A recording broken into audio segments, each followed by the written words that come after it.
Sa likod ng bawat ngiti ni Ana, may bigat na hindi nakikita. Isang working student, isang service crew, isang batang pilit pinagsasabay-sabay ang lahat.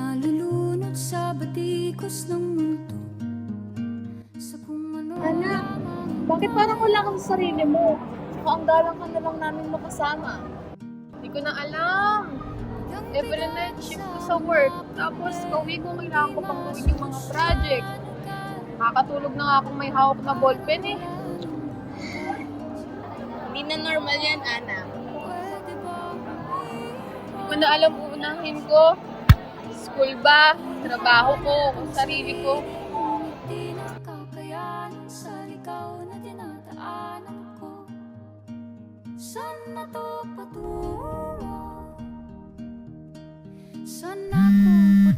Ana, may tumatawag sa'yo, si Nadina at Bea ata. Hi! Ana, let's understand the problem first. Ano ba talagang nagpapabigat? Lahat! May project sa field tour, may quiz bukas, tapos may 6-hour shift pa ako. Tapos may chores pa sa bahay. Diyos ko! Sa work ko lang, ilang beses ko lang nakita mo pitag-ipatayin. Tapos pag-out mo, nagmamadali ka pa umuwi.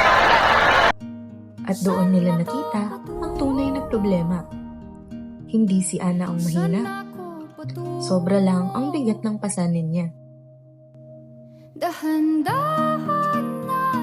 Okay, let's make a plan. Isa-isa lang. Okay.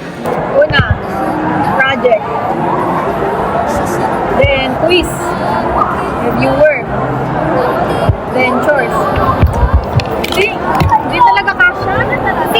Sige lang Ana. Try lang ulit. Try and error lang. Try mo ulit. Oo, pagod ka na. Pero di ka nag-iisa. Kaya Hindi mo naman kailangan maging perfect. Gawa tayo ng priority list. Ganito na lang. What's urgent and important? Okay. Project due tomorrow. Quiz. Review work. Then shift to work. Of course, pwede namang late ng konti. Hindi kailangan lahat today. nang makapunta sa paroroonan. Pero hindi naging madali.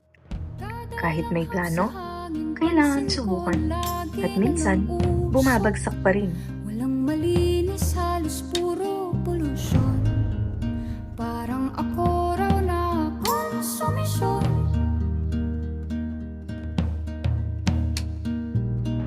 Gulong-gulo ang isip, san ba lulugar kapag nagkamali? Grabe sila.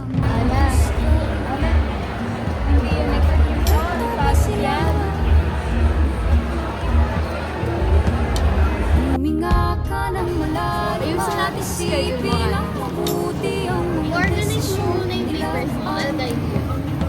May kasi kulang. Papunta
Natutunan natin na ang oras ay hindi kalaban, kundi kaibigan.